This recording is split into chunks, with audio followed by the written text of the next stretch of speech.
అతను కోర్టు కూడా వెళ్ళడం. కానీ ఏ తప్పు చేయని రాజా గారి ఇంటి చుట్టూరా పోలీసులు అంత దారుణంగా ఒత్తిడి చేస్తూ ఉంటే ఆయన అందరిలా మొండోడు కాదు, మంచోడు. ఇప్పుడు నాలుగో ఇక్కడ ఉన్న వాళ్ళు కొద్దిమంది మొండోళ్ళు ఉంటారు. వాళ్ళు అనుకో ఏదైనా చూద్దాంలే అనుకుంటాం మనం. ఆయన ఏంటంటే ఏదైనా చెడ్డ పేరు వచ్చిందంటే అరే నాకు చెడ్డ పేరు వస్తుందేంటి, నేను అన్ని మంచి పనులు చేస్తున్నాను కదా, అయినా నాకు ఎందుకు చెడ్డ పేరు వస్తుందని బాధపడే సున్నితమైన వ్యక్తిత్వం. అలాంటి వ్యక్తి మీద అలాంటి దాడి జరిగితే ఆయన ఒత్తిడి తట్టుకోలేక ఆ మంచి గుండె ఆగిపోయింది. చాలా జాగ్రత్తగా కనిపెట్టండి. ఆ చావు కారణం వైఎస్ జగన్మోహన్ రెడ్డి. ఆ చావు కారణం ఇక్కడున్న కొద్దిమంది వైసీపీ నాయకులు.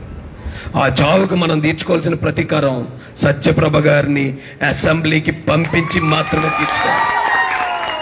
ఆయన ఏం చేయాలనుకున్నాడో నీకు నాకు తెలీదు.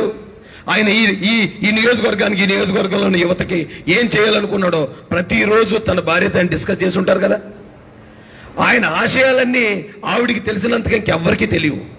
కాబట్టి మనం రాజా గారిని మళ్ళీ బ్రతికించుకోవటం అంటే సత్యప్రభ గారిని గెలిపించుకోవడం అంటే మనం ఒక్కరమే నడుచుకుంటూ వెళ్ళి బూత్లో మనం ఓటేసి వచ్చేయటం కాదు.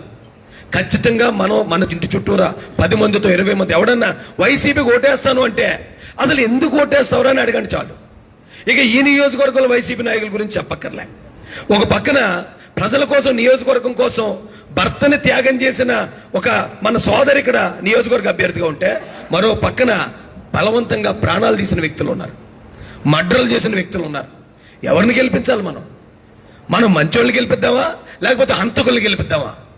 ఈ నియోజకవర్గం పేరు ప్రతిష్టలో ఎప్పటికీ కూడా చిరస్థాయిగా ఉండాలంటే ఈ నియోజకవర్గానికి ఎప్పటికీ వరుపుల సత్యప్రభ రాజా గారే ఎమ్మెల్యేగా ఉండాలి. అలాగున్నప్పుడు మాత్రమే ప్రతిపాడు నియోజకవర్గం పేరు పైన కూడా దద్దరిల్లిపోతుంది. ఈ రోజున నాలాంటోడికే ఏమీ లేదు, పెద్ద పరిచయం లేదు నాకు ఆయనతో. ఈ రోజు నేను ఇక్కడ ఈ స్థాయిలో ఉన్నానంటే దానికి కారణం వరుపుల రాజా గారు మాత్రమే. అలాగే ఇక ఈ నియోజకవర్గంలో ఉన్న మీ గురించి ఆయన ఎంత గొప్పగా ఆలోచించుంటాడండి. చాలా జాగ్రత్తగా అర్థం చేసుకుంటాం. ఇది నేను ఆవిడ కోసం మిమ్మల్ని అందరినీ రిక్వెస్ట్ చేస్తున్నాను. ఏం రిక్వెస్ట్ చేస్తున్నానంటే మీరు కూడా వెళ్ళి, ఇప్పుడు నేను మిమ్మల్ని ఎలా రిక్వెస్ట్ చేశానో మీరు కూడా గ్రామాల్లోకి వెళ్ళి అలా రిక్వెస్ట్ చేయండి. తెలుగుదేశం పార్టీ వస్తే, పైన చంద్రబాబు నాయుడు గారు వస్తే మీరు అందరి జీవితాలు మారిపోతాయి. ఇప్పుడు నెలకి 10 లక్షలు సంపాదించుకునే సాఫ్ట్వేర్ ఇంజనీర్లు ఉన్నారు. ఆ సాఫ్ట్వేర్ ఇంజనీర్ చంద్రబాబు నాయుడు గారి వాళ్ళు వచ్చినాడు, అంతేగాని జగన్ రెడ్డి వల్ల ఒక్క ఇంజనీర్. ఏమంటే మిమ్మల్ని అడుగుతున్నాను, మీ ఏరియాలో ఎవరన్నా ఈ మధ్యలో పోలీస్ ఆఫీసర్ ఒక ఎస్ఐ అయినోడు ఎవడన్నా చేతులు ఎత్తండి. ఒక ఎస్ఐ కాదు, పోనీ వదిలేద్దాం, ఒక గ్రూప్ 4 కానీ, ఒక టీచర్ కానీ, ఒక గవర్నమెంట్ ఎంప్లాయ్, ఒక లేదంటే ఏదైనా ఫ్యాక్టరీలో ప్రైవేట్ ఎంప్లాయ్, ఓ సాఫ్ట్వేర్ ఇంజనీర్. వాలంటీర్లు అయ్యారు అంటే వాళ్ళంతకు ముందు గ్రామ సేవకులు అనేవాళ్ళు. ఎవరికి ఇచ్చేవారంటే ముసలోళ్ళకి ఇచ్చేవారు. ముసలోళ్ళు చేసేవారమ్మా, గుర్తుందా నీకు? ఆ గ్రామ సేవకులు అనేది ముసలోళ్ళు కర్ర పట్టుకుని డబ్బు కొట్టుకుంటూ ఆ ఏజ్లు ఇచ్చేవారు. అలాంటిది ఈ రోజున కణకణమనే యువతకి గ్రామ నౌకరులు చేసి మనందరినీ ఆత్మగౌరవాల మీద దెబ్బ కొడుతూ మన అందరినీ కూడా అవమానిస్తున్నాడు జగన్ రెడ్డి. అలాంటి వాడిని మనం నిజంగా 2024లో సైకిల్ గ్లాసు గుర్తు మీద గుద్ది ఆడిని పంపించాలి. చూడండి, ఇంతమంది జీవితాన్ని, అది ఓన్లీ యువతనే కాదు, యువతను నాశనం చేయడం రాష్ట్రాన్ని నాశనం చేశాడు. కేవలం అతను ఒక్కని స్వలాభం కోసం, అతని కేసుల కోసం, అతను జైలు పోకుండా ఉండటం కోసం మన వాళ్ళకి డబ్బులు అలవాటు చేసి నేను డబ్బులు ఇస్తున్నాను. ఇంతకుముందు ఎవరిచ్చారు మీకు డబ్బులు? మన వీధిలో ఒక సిమెంట్ రోడ్డుకి వేయాల్సిన డబ్బులు ఒక 50 లక్షలు అయితే ఆ 50 లక్షలు అట్టే పిట్టే ఉన్న ఇళ్ళోళ్ళకి ఒక్కొక్కరికి 30 రూపాయలు పంచిస్తే అయిపోతాయి రోడ్డు వేయకుండా. అదే మనం కోరుకునేది? ఒక్కసారి ఆలోచించాలి. నేను చెప్పాను ఎగ్జాంపుల్, మనం బిచ్చగాడి మెంటాలిటీ ఉంటే మనకు జగన్ నచ్చుతాడు. మనకు ఆత్మగౌరవంతో బతికే ఆంధ్రుడి మెంటాలిటీ కనుక మనకుంటే 200% ఇక్కడ చంద్రబాబు నాయుడు గారు, పవన్ కళ్యాణ్ గారు మాత్రమే నెగ్గుతారు.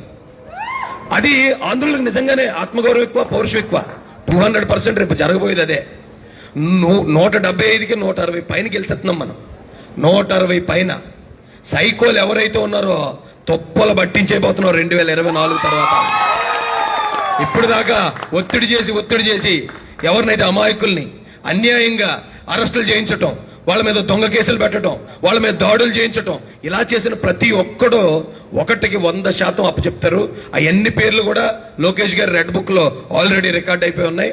ప్రతి నియోజకవర్గానికి రెడ్ బుక్ ఉంది, ప్రతి నియోజకవర్గంలో జరుగుతుంది. అయితే మనం చేయాల్సిందల్లా పని చేయాలి. మోసపోతున్నారు కదా పక్కన, ఆ మోసపోయే వాళ్ళకి మనం వెళ్ళి చెప్పాలి. నేను చెప్తున్నాను, ఇప్పటికీ కాదు ఎప్పటికీ చెప్తాను, రాజా గారి ఆశయాలు ముందుకెళ్లాలంటే, మన నియోజకవర్గం బాగుపడాలంటే వరిపుల్ల సత్యప్రభ రాజా గారిని ఏం చేయాలండి మనం? సత్యప్రభ రాజా గారి నాయకత్వం, రాజా గారి నాయకత్వం, వరిపుల్ల రాజా గారి నాయకత్వం, ఆయన నాయకత్వం ఎప్పుడు వర్ధిల్లుతూనే ఉంటది మన సోదర రూపంలో. అది చాలా జాగ్రత్తగా గమనించండి. మీరు నాకు పర్మిషన్ ఇస్తే ఈవేళ నేను ఆల్రెడీ ఆ నియోజకవర్గానికి వెళ్ళాను, ఇప్పుడే వచ్చాను. అసలు దొంగడేద్దాం అనుకున్నాను ఈ మీటింగ్కి, కానీ అమ్మ కూడా ఉన్నారని చూశాను, ఫోటో చూశాను. వాళ్ళు వెళ్ళలేదు, అయితే వెళ్దాం అని చెప్పేసి వెంటనే లెగిసి వస్తాను. ఇందుకే మీ వదింది 4 సంవత్సరాలకు ఒకసారి పుట్టినరోజు వస్తుంది, ఈ రోజే పెద్ద గొడవ అయిపోద్ది. ఈవేళ వెళ్దాం అనుకున్నాను కానీ ఎలాగ వచ్చాను. కాబట్టి మీరు పర్మిషన్ ఇస్తే నేను బయలుదేరి వెళ్తాను. ఈ నియోజకవర్గంలో వర్క్ చేసే ప్రతి ఒక్కరు, మీతో పాటు నేను కూడా ఉంటాను. ఇక్కడ మన మహాసేన కుర్రలు కూడా ఉన్నారు, అందరూ కలిసి పనిచేద్దాం. భారీ మెజార్టీతో నెగ్గటం గ్యారంటీ. ఇక్కడ గెలుపుకి ఎవరికీ అనుమానం పెట్టుకోకండి. ఎవడన్నా ఒకవేళ ఒకటే అనుమానం ఉంటారే, నువ్వు రావాల్సింది ఎమ్మెల్యే అభ్యర్థి దగ్గరికి కాదు, ఎమ్మెల్యే గారి దగ్గరికి రా అని తీసుకురండి. ఆవిడే ఎమ్మెల్యే, రేపు పత్తిపాడు నియోజకవర్గానికి ఆవిడ ఎమ్మెల్యే కాబోతున్నారు. ఇది రాసి పెట్టుకోవచ్చు మన అందరం. అందులో ఏ విధమైన డోకాలు లేదు. ఎందుకంటే గతంలో ఇంత ప్రజలు ఉన్న టైంలోనే, అంత గాలి ఉన్న టైంలోనే రాజా గారు ఓడిపోయింది ఎంతండి? కేవలం 6,000. అందులో జనసేన ఓట్లు ఏంటండి? 3,000, 3,500. అంటే కేవలం 6,000 కాదు, ఇంకెక్కువ. 4 కాదు 6 అనుకుంటా. మనం 3,000 తేడాతో ఓడిపోయినట్టున్నాం. 3,600, వాళ్ళకి 6,000 పడ్డాయి, జనసేనకు 6,000 పడ్డాయి. సో ఆ జనసేన ఓట్లతో చూసుకుంటే అప్పుడే నెగ్గేసాడు ఆయన, అవునా కదండి? ఇప్పుడు జనసేన ఓట్లు కలిసి గతంలో ఈ సైకో గడికి పనిచేసిన మాలాంటి వాళ్ళు అందరూ ఇటువైపు ఉన్నావా లేదండి? కాబట్టి 200 అంటే ఆవిడ అలా కూర్చుంటే గెలిచేస్తుంది.